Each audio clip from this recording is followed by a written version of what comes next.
What's good, y'all? It's Wednesday. If it's Wednesday, that means it's Game Time 216, a Cleveland sports podcast.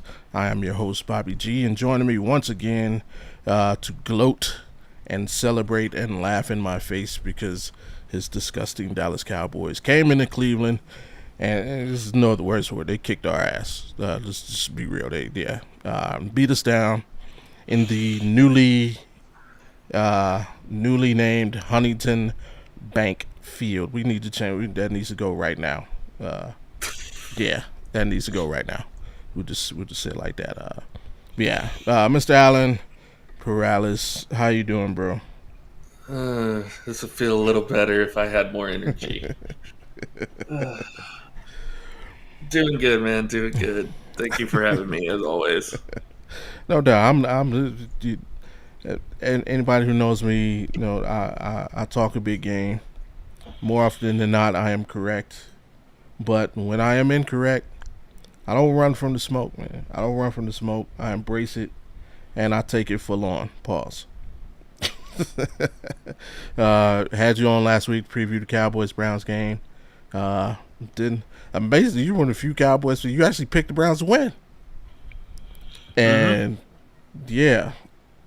that didn't happen. So, I'm here to eat my humble pie. Don't mind it at all. We're also going to talk a little Guardians. Matter of fact, to get to it. Actually, before we get to it, man, y'all know what to do. Please follow the directions on your screen. Go ahead, hit that like button. Subscribe if you're new. Hit the notifications so you know the next time I'm here talking about the 216, which is every Wednesday, 3 Eastern, noon Pacific.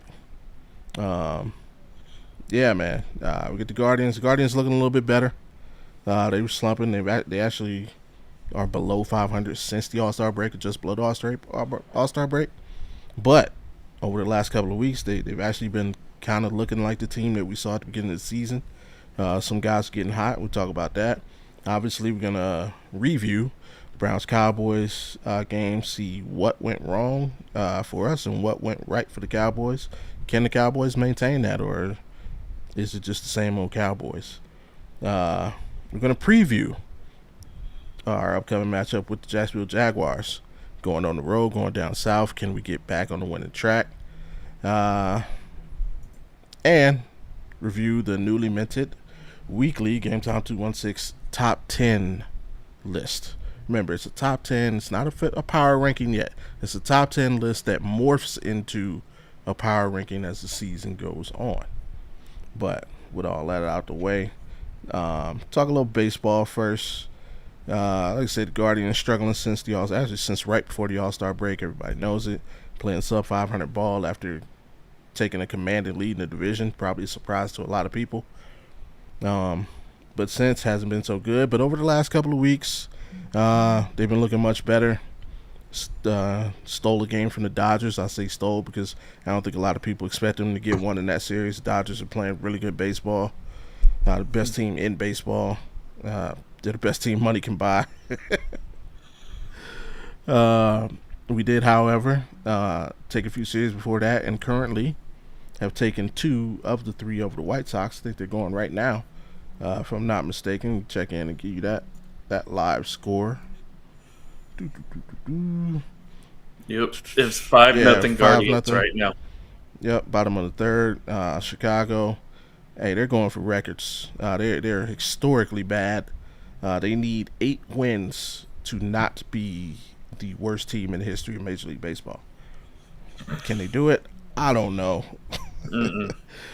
All I know is I need them to lose today. So Guardians currently up 5-0, looking to sweep that series. I think we got the Rays coming up next, and then after that, a huge series against the Twins that'll probably decide the fate of the division at a minimum. I think our magic number to clinch the playoffs is 7, if I'm not mistaken.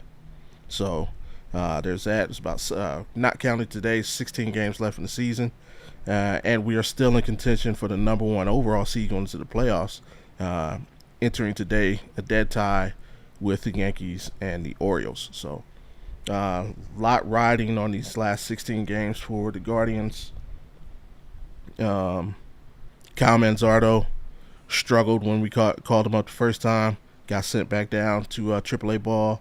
They recalled him as part of the roster expansion, and hey, he's picked up his bat. Hit his first home runs. I think he hit two home runs in the same his first two home runs in the same game. But his bat has got hot. Lane Thomas, the deadline trade acquisition, he's starting to hit after looking like the worst trade ever. Well, not ever, but looking like not the guy that we needed. He's picking it up. Big Christmas is still active. Uh, the only person that we could really use a little bit more from, Saquon, need him to get back on track.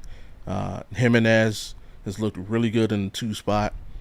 I don't know. What are you seeing from the Guardians of late that makes you believe a little bit more? Like I said, they're starting to get back to what they were at the beginning of the year. They're starting to get on base, get runs in, pitching starting to come together a Yeah. little bit more. Uh oh. Technical difficulties. Let Allen get himself together. While he's doing that though, I'll go back and do something. I forgot. Completely forgot.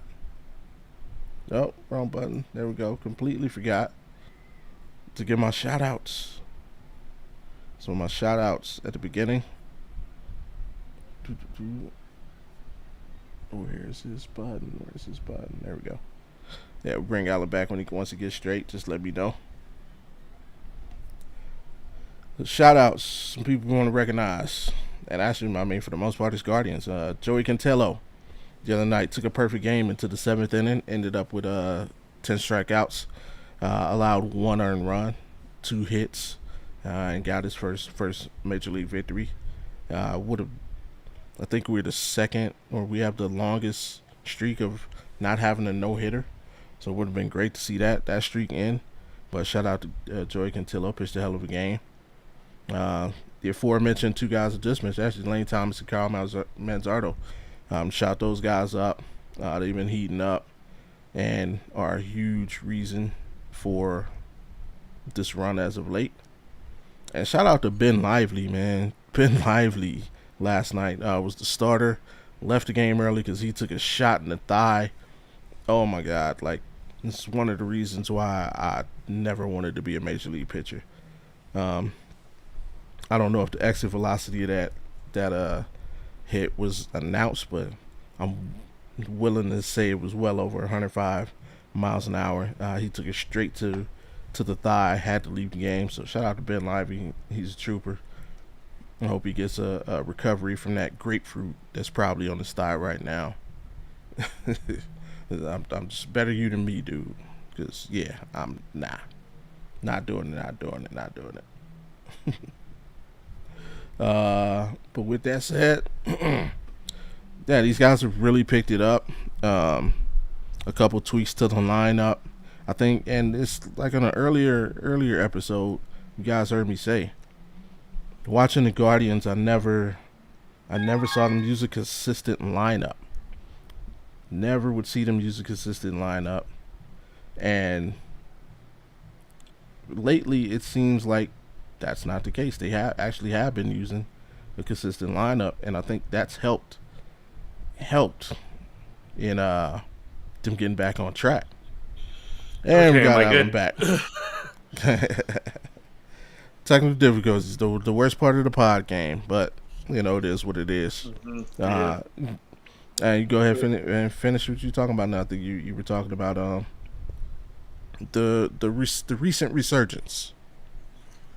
Yeah, they're starting to play like they did, back at the beginning of the year, which is great to see. They're getting on base, they're getting runs in. Um, Pitching's been playing then doing pretty well. And you want to do that towards the end of the season, especially Mhm. because that gives you momentum going into the postseason. So, uh, big time ups for Cleveland right now. They share a lead in the entire American League, I believe, with the Yeah, Yankees at 83 wins. So, yeah, um, and Baltimore as well. All three. in Baltimore, yeah, Yep. all three of those guys jousting for that number one seed, which not to teach you horn a little bit more, but can you imagine if the playoffs had to go through Cleveland? That would be awesome, especially after the Browns' performance. We need to pick me up. But if it did, it would allow, like in my perfect playoff scenario, obviously, should they continue on and make it, would be for us to play. All right, the Yankees go ahead and win the East. I need. We would then face the worst wild card team, and then Baltimore face the Yankees in the second round and beat the Yankees. I just need somebody to take out the Yankees. I do not like our chances against the Yankees in the playoff series, whether we have home field or not. I just don't want to see that team, especially based off the last time we played them. Like Aaron Judge hit a home run in every game. The first game of the series, I think Aaron Judge and Juan Soto went back to back in their first at bats. Like it just didn't look good. So somebody take out the Yankees, and then I think I like our chances against any other team in the American League in the ALCS. So that's my dream scenario. As it stands right now, I just need them to stay on this high streak and get rolling, keep rolling into the playoffs. I don't want to see another drop off. Uh, while you were out, I was talking about Ben Lively. He took the hit to the thigh last night. I need him to come back. He's having a career year and pitches especially well at home. So that would be a good reason for home field. The bullpen is the bullpen. I like what I saw from the youngin. Joey Cantillo took a no-no or a perfect game into the seventh inning before he got touched up a little bit. But the thing I noticed more, I talked about it on a previous episode. The Guardians were the only team that I watched this season where it was like from one game to the next, the line there was no consistency. It was just experiment. It was like you watch one game and you watch the next, and that 9-man lineup was just completely different. I think over the last week and a half, we've seen more consistency, especially with Jimenez being moved up to the 2 spot, and I think that's played a big reason. Big reason for it. Guys are now that consistency of okay, I'm batting here, or if this type of pitcher, if left hands is up, I'm at like they're comfortable in their roles. How much do you think that plays a role in baseball? I mean, yeah, especially when you're going up against certain pitchers and certain lineups work that way. I know some guys prefer to hit against lefties. Some guys prefer to hit against righties. Some guys are better lifetime over than that, and that's how some managers will look at that and be like, okay, I could set it up like this, or it creates a little I would say diversity, I guess you could Mm-hmm. say, with the lineup, because if you're trotting out there with the same lineup every day, it's like, all right, well, this will be easy to scout. We just gotta keep an eye on certain individuals. Um, like with the Dodgers, for example, you talk about how good the first four guys are in that lineup. Uh, Uh, everything after that, you're like, okay, if we can just get past these guys, right. this should be no problem. So, um, but yeah, it's one of those things when you're trying to build the line a positive lineup for especially for a postseason run, because uh, I remember last year we just got Just Young back, and we had Evan Carter, who had gotten called up about a year ago last week actually. So um, one of the biggest questions was Bochy put Evan Carter in the number 3 spot Mm-hmm. for a majority of the postseason, especially against right-handers. Now, there was I want to say it was against the Astros in the ALCS, where they didn't have Evan Carter in the lineup because they were going against Fromber in that game, Yeah. who's a dominant left-handed pitcher. Right. Um, but the minute Fromber went out, Bochy was like, "Okay, now we're putting Evan Carter in because he's got the favorable matchup against a right-handed bullpen guy." So it's little details like that that especially with the young cats coming up, you got to pay attention to, especially with the lineup mix-up. Yeah, true. And just to give an update, Murphy's Law, everything that can go wrong will go wrong. The game's now 5-4. After just literally 5 minutes ago being 5-0. The White Sox have made a run. They've touched up Matthew Boyd. This is what scares me about the Guardians. Like, when they get hit, they get hit. Like, they can't give up like one run and then, okay, that's it. It's like they give up runs in bunches, and that is probably the thing that frightens me the most about this team in the postseason. Is no lead is safe, almost. Like, no lead is safe. It's a double-edged sword with the Guardians. No lead is Yeah. safe, and no team's lead is safe because Yeah, the Guardians have that ability to come back and take the lead as well. they do. Like, it immediately pops in my head is the game they played against the Yankees that went to extras, and the Yankees played horrible baseball. To me, this game was more bad Yankees than good Guardians. They were making base running errors, fielding errors. But essentially, the game went to extras, and I think it was like the 14th inning. The Guardians scored like 6 runs in the inning, and you were like, the Yankees are going to come back. And lo and behold, you go to the next inning, right off the bat, dude jacks 2-run homer. It's like, okay, they're going to be playing all night. But they finally shut it down. And it's just, man, come on. Why can't we just have, like, when you say the Guardians are up 5-0, your mind should be like, okay, game's over, let's on to the next. But you can't. And that's what I hate about this team. It's Especially in postseason play, games are never over. exactly. It's just my whole thought process when I see the Guardians have a lead. Please just hurry up and get to Class A. Just hurry up and get this game to Class A, and then I feel comfortable. Right. Until I hear. Sam feels the same way. Trust me. Every time we talk to him, he's like, "If we could just get to Class A, we'll be fine." Yeah, you get to Class A. Until I hear, all right, they're calling for the right. Oh, thank you. Then I feel comfort.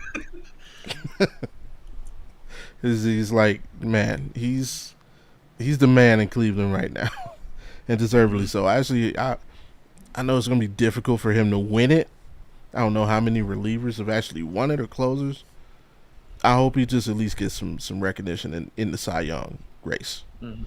I think he should. I think he should. I think it'll eventually end up going to Detroit starter Tyreek Skubal, especially if Detroit somehow sneaks into the postseason for sure. But yeah, I think Clase has done a phenomenal job in the bullpen for Cleveland this year. Yeah, Sethi recently became the team's all-time leader in saves. So definitely shout out to him. He's been the most consistent player on the team all year. So yeah, remember, just please get this game to Class A, and I'll feel safe. But I'll tell you who may not feel safe. Cleveland Browns starting quarterback. Deshaun Watson was running for his life. No pun intended on this legal situation. He's running from his life from the Dallas Cowboys. It was a combination of, and I've watched like all 22. It's not all on the offensive line. I know everybody's blaming the offensive line. Oh, we got this. Yes, offensive line did not play their best, but Deshaun Watson missed some throws, and because he missed some throws, he was holding the ball too long. Uh, and not to take anything away from your Cowboys, you got two All-Pro guys coming off the edge, in Micah and DeMarcus Lawrence. That's a tough task. Uh, Mm-hmm. you guys worried about the corners, Diggs coming back from injury, Bland not even being there. Like the pass rush was so good, like the corners were safe. Everything was short. I think it looked like you guys came to the game plan of obviously trying to keep everything in front of you and basically let them catch it. Just make the tackle, and that was enough. Mm-hmm. Every deep shot we took, Deshaun Watson threw it to the stands. Couldn't get the running game going. We just got out everything. We lost all 4 phases of the game. 4 phases? Yes, 4 phases. We got beat on offense. We got beat on defense. We got beat on special teams. We got out coached. It was just Murphy's Law again. Everything that could go wrong went wrong. We got a punt return for a touchdown. I've not seen a punt return for a touchdown in so long. And it was like a movie, because every punt he returned, like he just broke it 5 yards more. Like the first one was okay, that was good return. Glad you got him down. But then the next one is okay, that was too close. And then of course he finally broke one, and you're like, see. I'm so happy for Turpin too, because he's been searching for that first one for at least a couple years now. He's gotten so close, so many times into breaking that first one and getting that first touchdown, and he finally got it. So I'm happy for him. He finally got his first return touchdown. He's one of the best in the league in returning. So for those who don't know, he was one of the first guys who was signed from the XFL or the new USFL, USFL, yeah, the he was combo USFL MVP in their first season. Yeah, so. And he's keeping his job. I mean, he's making this. He's not giving himself a reason to get cut, man. Dude's electric every time he touches the ball. Not only was he coming out of the USFL, but our kicker was too. Yeah, and so Mr. Automatic from '66.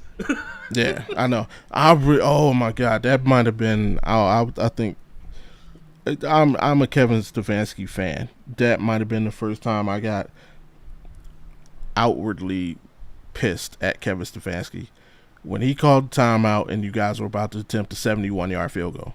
I was like, why? Why give them a chance to change their mind? And that's exactly what they did. Mm-hmm. Like, why? Like, do you really think this dude's gonna make a 70-yard field goal? He would have.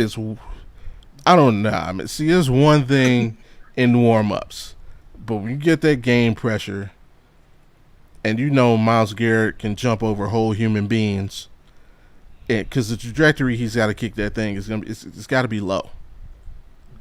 Let him. I want to say he did hit the 66 before the timeout. He did easy before the delayed game. Yeah, he did easy with that. But yeah, I was so upset. Like, why give him a chance to change their mind? And of course, they did it, and that would have given us a chance to do something exciting before halftime.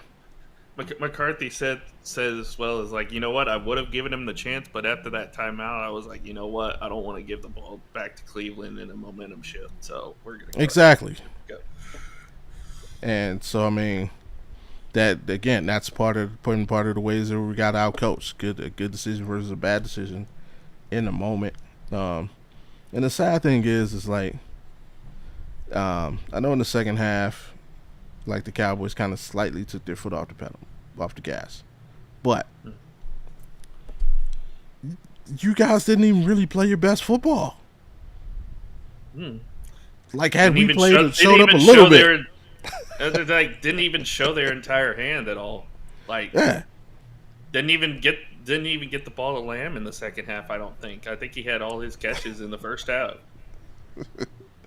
It's like, if we would have showed up a little bit, it's a different game.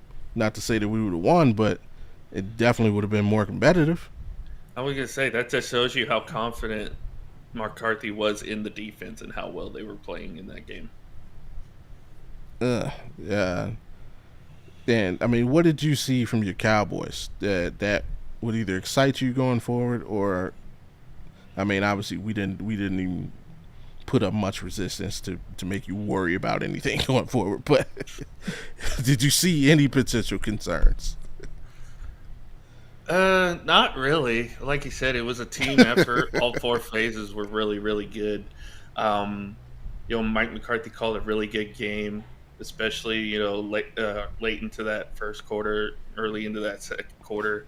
Um, you know that the touchdown to Cooks, that was all Dak Prescott Mm-hmm. changing the play at the line. The chess match with the defense there, able to win that battle. And then the two rookies on the offensive line played a hell of a game. Aside from the one sack Garrett had, they held their own. And again, back to McCarthy's play calling, uh, most of the plays that they called in the second and third quarter were okay. We're gonna roll Dak out, get him away from Miles Garrett.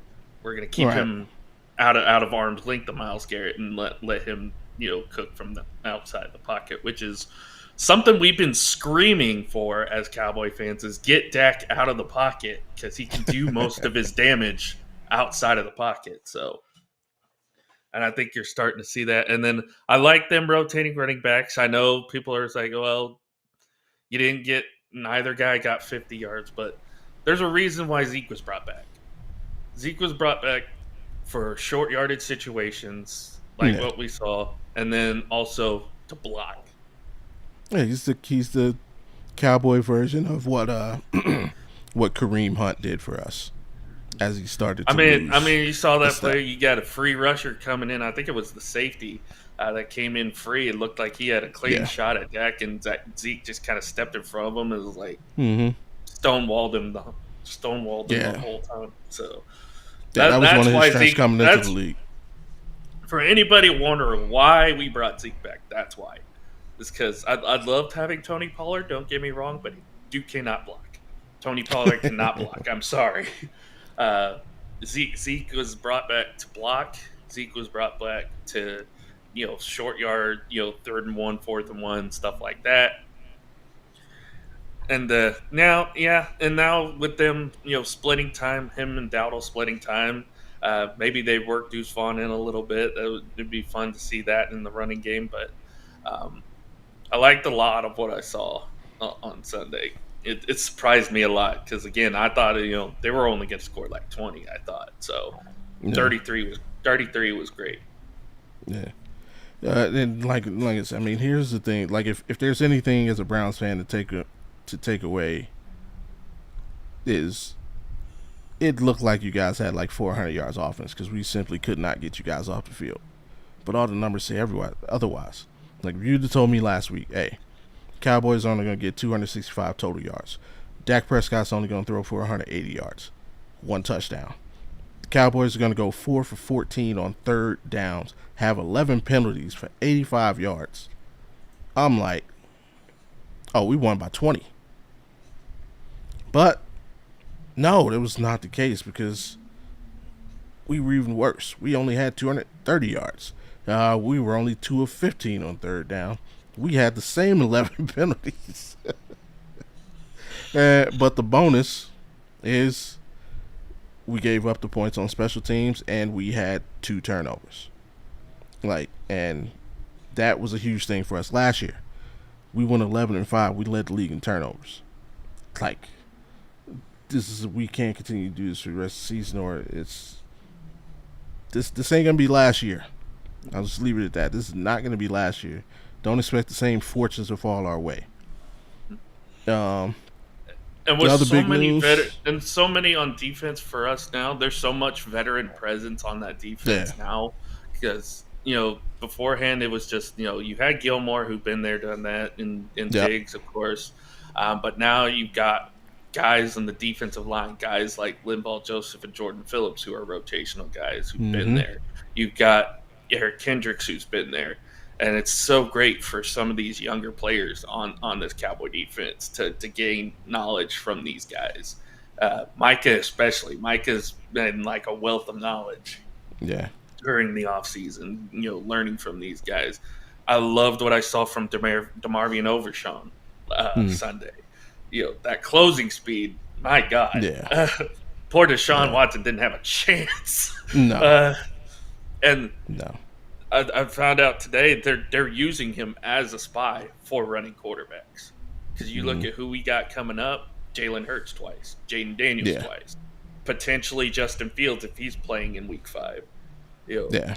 you You got got a Lamar lot of later on. running.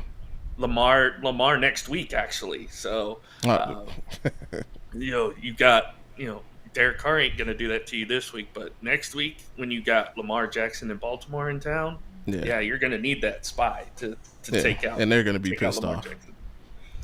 Yeah. Oh, Derrick Henry will be pissed off for sure. So And that was the thing. This game definitely showed me that it's a couple seasons ago, in watching the preseason, as a Browns fan, you were like, "Oh, this defensive line ain't it. It's not gonna work." And sure enough, we had the worst defensive line in the NFL. The next season, they came back and rectified that. I think coming into the season, I think as Browns fans, they had a lot of confidence in what they thought Jerome Ford could do. I've been telling y'all for 2 years, Jerome Ford ain't it. It's like, Nick, I don't know what you got to do, Nick. Take some pills, do something. Drink some orange juice, get some orange slices. I don't know, mix an emergency in your coffee. I need Nick Chubb back on the football field because what I saw from the running game, or what I didn't see, we can't have it. And especially, our schedule gets difficult later. Right, in like our next four games, they're pretty much winnable. We got the Commanders, the Raiders, the Giants, and who's that fourth game against? I can't remember, but it's winnable. Like, this has to be the worst performance. Oh, Jacksonville, coming up next week. Yeah,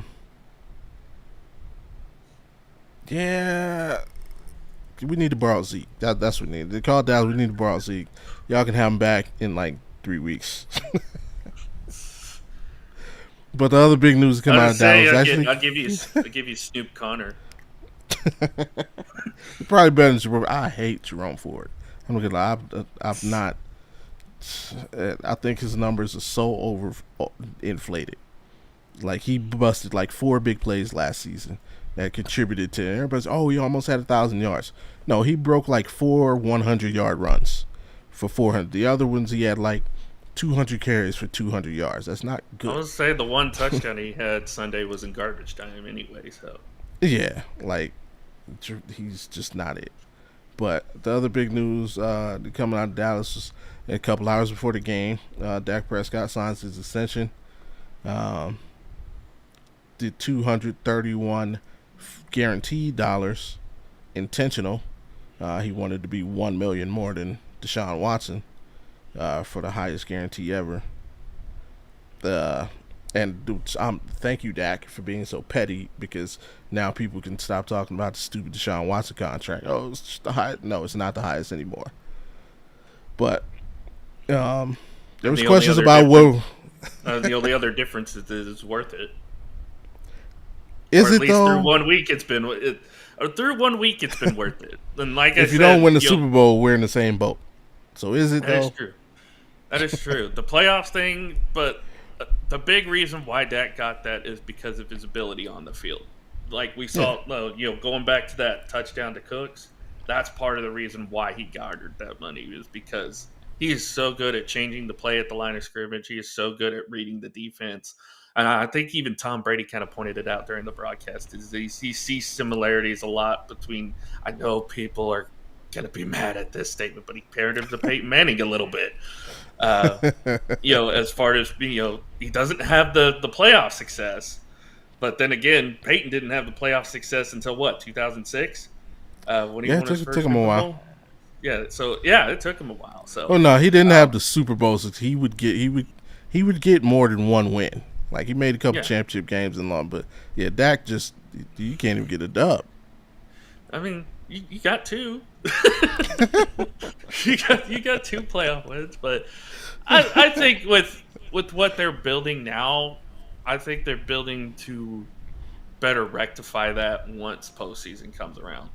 Because again, you've got a lot of fresh bodies on that defense. I love the way that they rotated in and out on that defense on Sunday. Offensive line, you've got two young studs, two young rookies that played well, especially Cooper Beebe. Cooper Beebe did a phenomenal job in the middle. You still got the two All-Pro guards, and even though Terrence Steele's still there, he's still at least presentable at some point. So I think the offensive line is going to be, compared to most offensive lines in the league, I think they're going to be very underrated. I think the defensive line is going to be very underrated compared to most. Uh, I think it's going to be a fun, after watching one game, after a lot of negativity and thinking, okay, maybe we aren't going to be that good. I think this is going to be a fun year for Cowboy fans. I mean, the regular seasons usually are, so I can't take that away from you guys. Regular seasons are fun for the Cowboys. It's once you switch out regular for post, that's when you guys get concerned. Just don't give me Green Bay or San Francisco round one. For the love of God, don't give me Green Bay or San Francisco round one. I'll take Detroit. I'll take LA. I'll take Philly. I'll take whoever. Just don't give me Green Bay and don't give me San Francisco round one. That's fair. And before we go on to a little preview, I'll let you get off about you guys got the Ravens up next. What does Dallas have to do to win to pull out the W?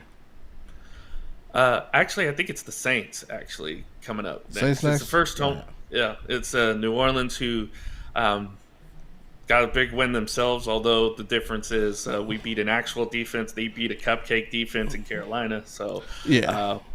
I think that's a little bit of a. I think you got to keep the same mindset as you did Sunday. Only you're going to be at home, which you got the home crowd behind you. I think you got to get those early throws in and out early for Dak. Get him comfortable, especially in the pocket. Get the running game going a little bit more. Probably see if you can get Zeke to bust a couple or Dowdle to bust a couple. And defense, just basically do what you did Sunday. Get pressure on Derek Carr. Derek Carr's not a mobile quarterback. While the Saints have a decent offensive line, I think it's still exploitable in some ways. I think overall, I think Dallas is going to have a better showing offensively in this game, I think, against New Orleans, because I think their defense, while it has some good pieces, there are some pieces that you're thinking, okay, but yeah, they played Carolina, so we didn't really see anything out of them. So, 47 points. Oh, good. Yeah, you played. Yeah, they played the Panthers. I'm not even giving them credit for that. You basically played the equivalent of Florida in the SEC right now. So, you didn't do much. You didn't do much to show me, but. Yeah, it should be an interesting matchup, though. I know a lot of people are very high on New Orleans this year, especially with some new play calling coming in. But I think it'll be fine. I think we'll be fine Sunday. I'm expecting maybe like a 10-point win, maybe like 38-28, something like that. Okay. And I'm not trying to look ahead to Baltimore either, because I know that game's coming. But take it one game at a time, and I think that's their mentality. Is we're going to take it one game at a time. Focus on what we got coming up, and then we'll worry about the rest later. I think you guys should look ahead, but I'm giving the Saints no credit. I'm not one of those people who thinks highly of the Saints. They to me, they're still the Saints right now. They're still the Saints. They're still the team that Sean Payton left because he woke up and realized that he's not that good of a coach. So that was until he got to Denver. Nah, he's still not that good. If you want to hear me rant on Sean Payton, go back and watch Where did I go off on? Audible, yeah, Audible. Last, oh my god, yeah. I've never been so mad in so long. But for Browns fans, we got Jaguars coming up on the road, going down to Florida. Um, it can't get worse. I was gonna say you could be Jacksonville. Yeah, I'm done. The last time we played, we won, so we are on a little win streak against them. But I mean, yeah, we can't play any worse. Obviously, the offensive line's got to play better. We need Deshaun to get the ball out of his hands. Um, we need somebody, Deontay Freeman, Jerome Ford, somebody who claims to be a running back needs to do something. Needs to decide that they want to get paid. Like anybody, sign somebody off the street. Do something. We just signed Kadarius Toney. Kadarius Toney, easiest way to get on the field. Stop being a receiver. Play running back. Play running back. Catch the ball for right once. now. We don't need you to know. Just get in the backfield. Run it. Be Debo.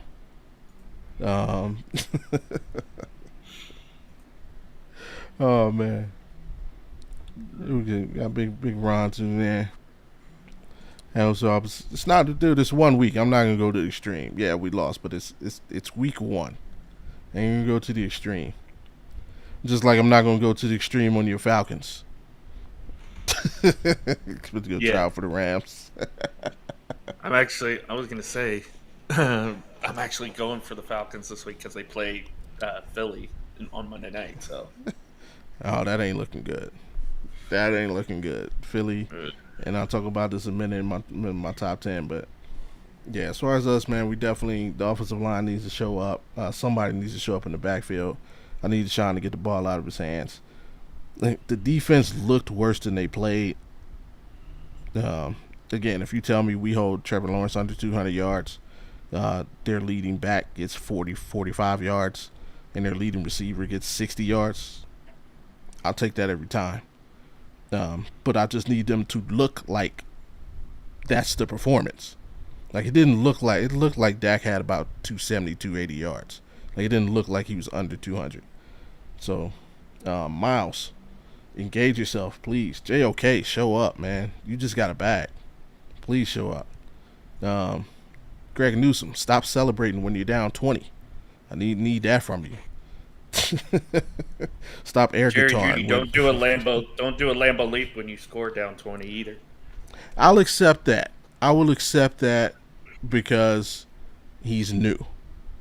He's trying to ingratiate himself to the. I'll accept that. He's new. Hey, I'm here. I'm making plays. It's more than I ever saw him do in Denver. So I'll accept that for the first game. But yeah, next game, yeah, no more of that. Our defense is a thing. This week will show us. Not necessarily. Because, like, the Eagles are a weird team. Last week, they looked just like the Eagles from last year. They're trying to lose games. Last year, the Eagles literally looked like they tried to lose every game they played and just somehow won at the end. That's exactly how they looked in Brazil. Like, they tried to give that game to the Packers so many times, and then at the end just said, fuck it, you know what? Y'all don't want to win, we'll win. So I'm not too sure, man, if the Eagles really going to show you anything, because they try to lose on purpose. It's like they're tanking without tanking. They're the inverse of the 76ers. I don't know what their process is, though. What's up with these Philly? Yeah, maybe it's just a Philly thing. I was going to say they're the White Sox currently right now, tanking without trying to tank. Yeah. I would never forget. Last year we had a Thursday night game. The Minnesota Vikings had 6 turnovers. And the Eagles only beat them by like 3 points. And it's like, that should have been a 40-point. They should have put up 70 points. I was going to say, Dak doesn't step out of bounds on a 4th down. We sweep him last year. Yeah, like, but we'll wait for that. So I'm hoping we rebound. It's weird. We don't play Philly till like week 11, which is crazy. Yeah, but that's how the schedule is this year. I think for a lot. I think they held a lot of the division games till later in the season. There's like Yeah, a because couple scattered we play the early. Giants. I think we play the Giants week 4, but then Yeah, we don't have another division game until like that Philly game week 11. So yeah, same for us. I think we played like the Bengals like week 6 or 7 or something like that, and then, but at the end, like we got the Steelers like twice in 3 weeks. Yeah, it's weird. The NFL did some weird scheduling this year. I think the people who make schedules were like drunk. So, it wouldn't surprise me. but yeah, it can't get any worse. As long as all those things happen, I think we beat Jacksonville. I pretty much gotta played. ask though, because I said I would ask this. I'll go How for it. much how much are y'all missing Baker right now? I don't like. I don't because the thing with Baker is like if he was in Cleveland, I don't think he'd be doing what he'd be doing. Like from the standpoint of like media, Cleveland's not a big. It's not New York. It's not L.A. But from the standpoint of pure football, it's bigger than both of those places. So if you mess up in Cleveland, dude, you're gonna hear it on local television all day long. You're gonna hear it on local radio all day long. You're gonna hear it when you go shopping from like oh, you live in OKC, but Texas gets a lot of credit as being like the football state of America, right? Ohio is like 1B. Ohio is a football state. It's yeah, we got those high schools where yeah, the players got signs in front of their house. Oh, such and such starting quarterback for Steubenville High lives here. Like it's just Ohio's just like Texas. It's just not Texas. But from the standpoint of just the purity of the sport, that's what happened to him the first time. Like he hears all, and then his personality makes him a national star. Like okay, I'll never take that away from Baker. His person, he's a star, personality wise. So you combine now, he's bringing the national attention, plus the heat he takes locally. I don't think he would have been like he Tampa's perfect for him because nobody gives a shit what happens in Tampa. It's not a huge media market. If they're not winning, nobody cares about the Buccaneers. But as you see, national media talks about the Browns and we're losing. Now, granted, it's for terrible reasons, but it's still. And even when he was here, when Baker was here, we were on national news. You had Skip talking about Baker every day. Stephen A. talking about Baker every day. Oh, he's on TV too much. He's doing too many commercials. Like, yeah, I don't think he would have been able to do what he's doing here. Down in Tampa, he just gets to focus on football and live his life. If he messes up, it's the Buccaneers. They're in the worst division in football. They don't expect much from him. So he ended up where he was supposed to be to me. And what's this dude talking about? Baker don't. Yeah, I mean he got his bag. He should be happy with life. I tell you what he do miss. He misses the Cheesecake Factory parking lot. Clevelanders will understand what I'm talking about. If Deshaun has his massages, Baker Mayfield has his Cheesecake Factory parking lot. But we get to the highlight of the evening. Every week I drop the list this week. Some surprises, not a lot though. The official Game Time 216 weekly top 10. Remember, it's not a power ranking yet. It is a top 10 list that morphs into a power ranking as the season goes on. However, I do live by a couple of rules. Number one, the biggest probably being if the playoffs started today. So, prime example. Yes, I believe the Baltimore Ravens are a better team than the Miami Dolphins. But guess what? If the playoffs started today, the Ravens wouldn't be in it, so I can't put them in the top 10. So yeah, I got Chiefs at number one still. They were number one last week, still number one. Got the Lions number 2. I actually had them at number 3 last week. They moved up. Texans, I had them at 4. They moved up. 49ers moved up from 5. The Cowboys moved up from like 8. Got the Eagles. The Eagles were not on my list last week. The Buccaneers. Buccaneers were not on my list last week. The Dolphins at 8. Also, no, I think I had them on at number 9. Bills. Bills weren't on my list last week, and the Seahawks were not on there last week. So I don't know. Go ahead, break it down. Tell me where I went wrong, and what'd you switch up? How the Falcons not on there? Easy. They lost. What do you mean? They didn't win.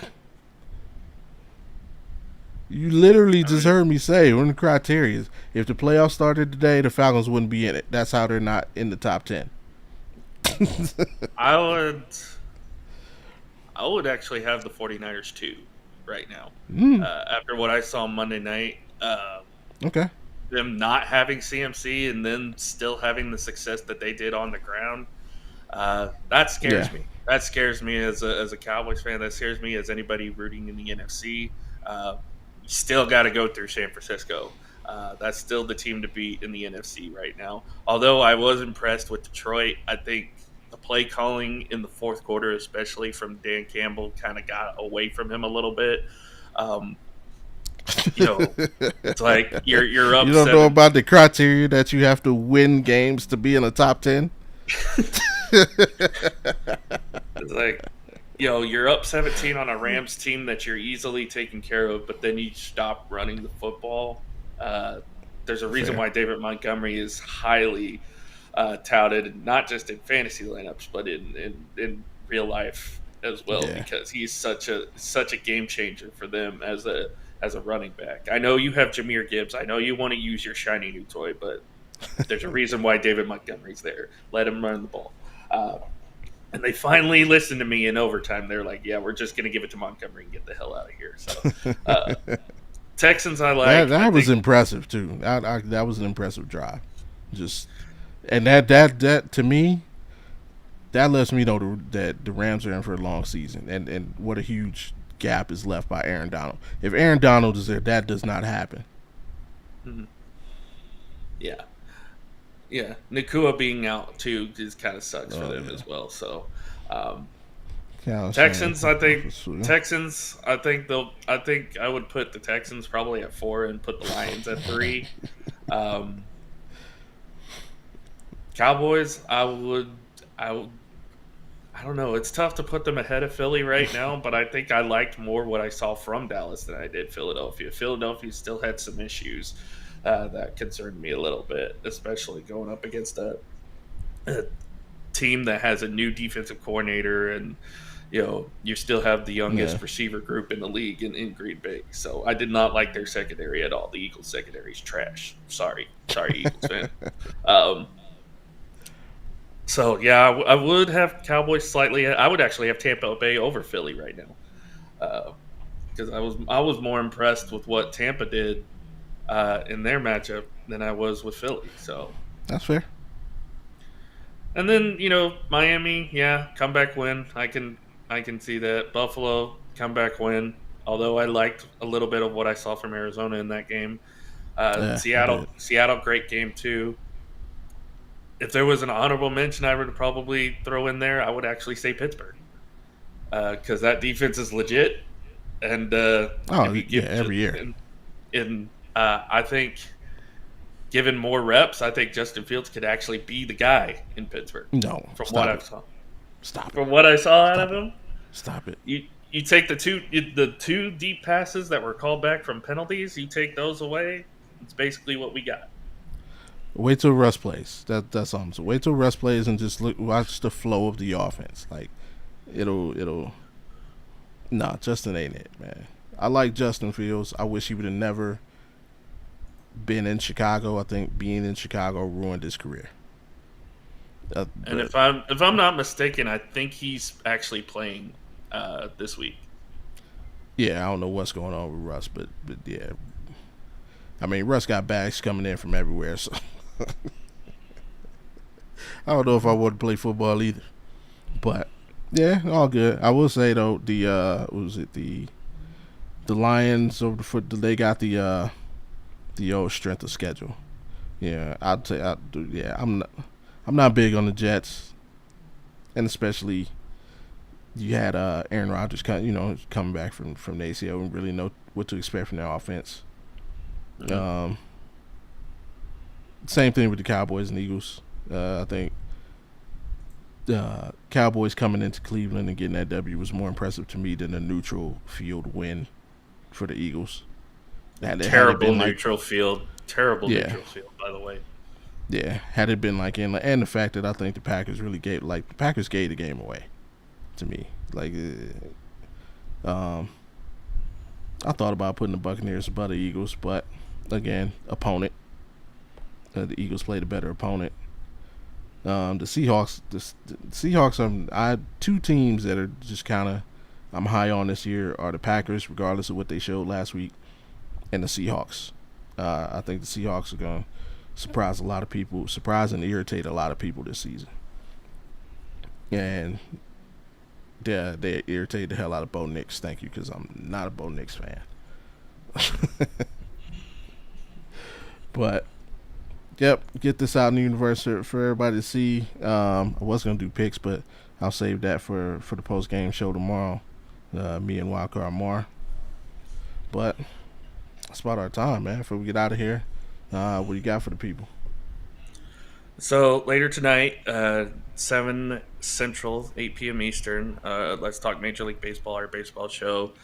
3 weeks left. We're going to be talking some playoff races, especially in the American League side. The wild card side is pretty insane right now. And Jonathan's Braves, of course, tied with the Mets for the final wild card spot in the National League. So Scott and I are going to probably try to talk him off the cliff because he thinks because he does. The Braves have been through a lot. They lost a lot of people due to injury, especially Acuna, especially Spencer Strider, but they're still finding ways to win. So it'd be amazing if they went on another run like they did in 2021. But we'll talk some baseball. Sam and I, of course, on Friday talking SmackDown on the mat. Fantasy Gamblers Saturday and Sunday. Saturday's college football. We'll talk college football bets. Sunday we'll do NFL bets, and then I'm be doing the Sunday night post game where we talk Texans Bears. Should be an interesting Yep. matchup in that one. So Speaking of college football, man, shout out to Northern Illinois University, man. And that yeesh. yeah, huge win, beating Notre Dame. Once upon a time, Northern Illinois had their turn. They were like the Boise State of college football for a few seasons. They were that small school nobody wanted to play. They had a lot of talent come from out of there too. Um, so yeah, shout out to them on that dub. Sam, acknowledge me. Um, I don't know why I like that so much, man. But something I'm to tell you, man. Sami Zayn, I need him gone. I hate that dude. They're like, man, I'm going on a wrestling rant to end the show, but I gotta do it. I'm trying to get back in. Like certain people are pulling me back in. I mess with Gunther. I like the character. I mess with Gunther. Um, I mess with Fatu. My man Jacob Fatu. I love the monsters. Most monsters, I love the monsters. Umaga was my guy, so I guess that's a huge reason why I mess with Jacob Fatu. Um, Hell, they're all freaking related. Like half of WWE is somehow related to The Rock and his family. Uh, Pretty much. um, Cody Rhodes, he's okay. I don't like him as champion. I can't have my champion with a lisp. Like, stop it. Um,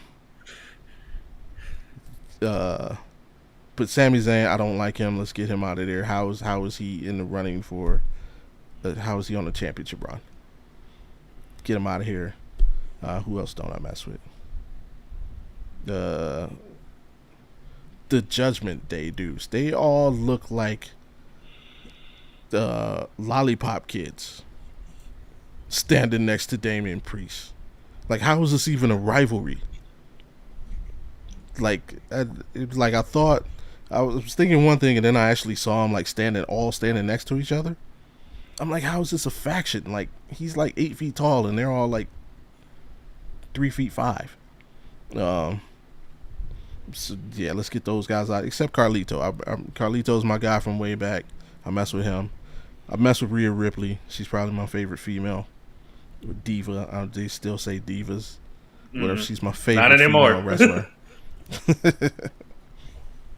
So I mess with her. Mommy's always on top, don't you know? That dude. Get Dom out of here. Why is he wrestling? Because he's Ray's kid. So what, man? Be a writer. You are the worst. Your stage presence is terrible. Your wrestling is like, you don't belong. It's okay. Everybody can't be everything. Like, Dom, bounce, man.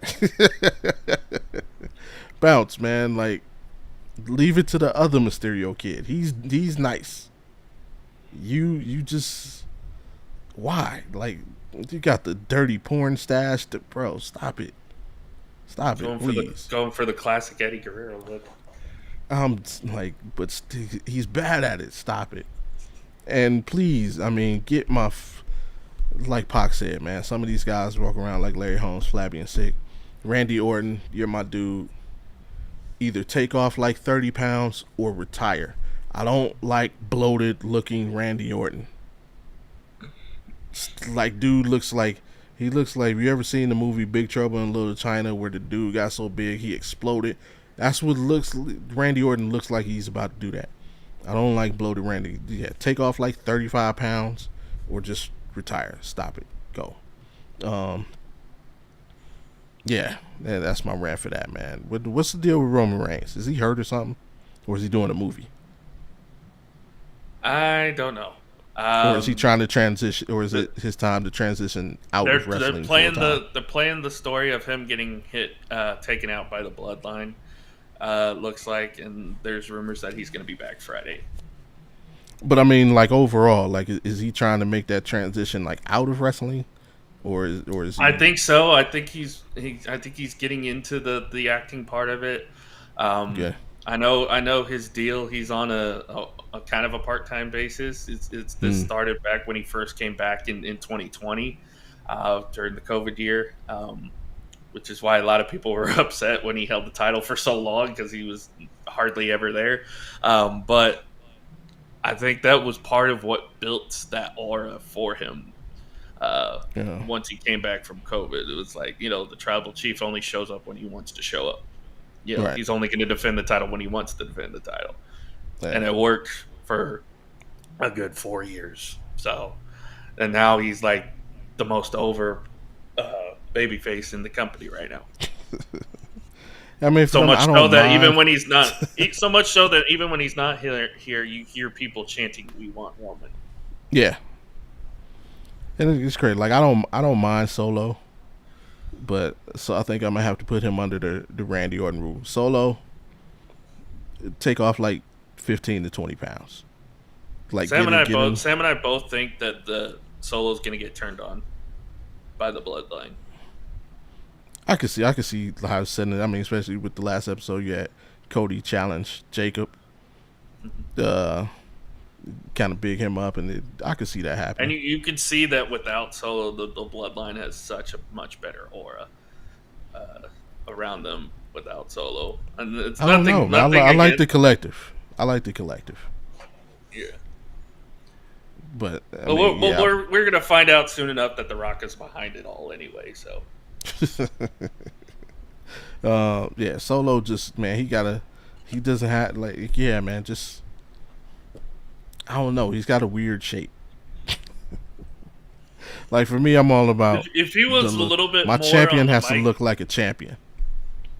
If he was a little bit more on the mic what he was in NXT, I think people would accept him a little bit more. Okay, see, I didn't see that part of his career, so I can't say. But yeah, his mic work is like, he doesn't sound confident. Or something's missing. Something is missing when he speaks. Who else we got? Oh yeah, I mess with the Y6. Um, and I think that's no. You know who I mess with now? Drew McIntyre. I mess with Drew McIntyre. Drew's been good. Drew's been He's good. becoming my dude. Since Again, Randy's that like looks like the Stay Puft Marshmallow Man, I need a new guy. Drew McIntyre might be that guy. I'm excited for that Hell in a Cell match. Honestly, I think that's Yeah. gonna be fire. And just because this is a Cleveland show, hey, get my boy Logan Paul, put him on the title run. Cleveland representer. I know he lost his he was a U.S. champ. He lost that. How you gonna have him drop it at home? That's crazy though. They usually don't have people drop stuff at home. I I mean, know it you was look at the the last pay-per-view. four. You look at the last four main pay-per-views. All the hometown crap favorites have lost, except for Gunther. Gunther was the only one that retained. Yeah, they had to do that. That show was lit too. Shout out to W. That show, yeah, that was. I enjoyed watching that. Like the energy in that building and during the whole show was kind of lit. So shout out to them for them. That the matches were lit. I believe the next one is. I believe the next one is Bad Blood, which is going to be in Atlanta, Georgia, October 5th. I want to say. So, and they already announced that the main event is going to be that Hell in a Cell match with Punk and McIntyre. So, cool. Yep, that'd be something to watch. Let me just get out of here, man. This ain't no wrestling show. All right, but everyone watching, please do me a favor before we get out of here. Hit that like button, subscribe if you're new, turn your notifications on so you know the next year I'm talking about Cleveland sports, not the WWE. Even though, like I say, we got Logan up in there, so technically it is Cleveland sports and the Miz, and the Miz too. Yeah, he repping. So yeah, shout out to our local WWE stars getting it done. Let's see, you catch me tomorrow night again after Thursday Night Football. Me and Wildcard Mar doing a recap on that, and of course every Friday 7 Eastern 4 Pacific Audible Sports Podcast, and pretty soon coming up, Let's Talk Sports Network in the Hoop will be returning shortly. NBA season coming up, so and WNBA playoffs coming up, so look out for that as well. We had a retirement today, didn't we? Somebody retired today. Oh yeah, Al Horford. Shout out to Al Horford. Al Horford. Yeah, Randy, that's my dude, man. I'm just giving him some friendly career advice, man. I like skinny Randy Orton, like evolution Randy Orton.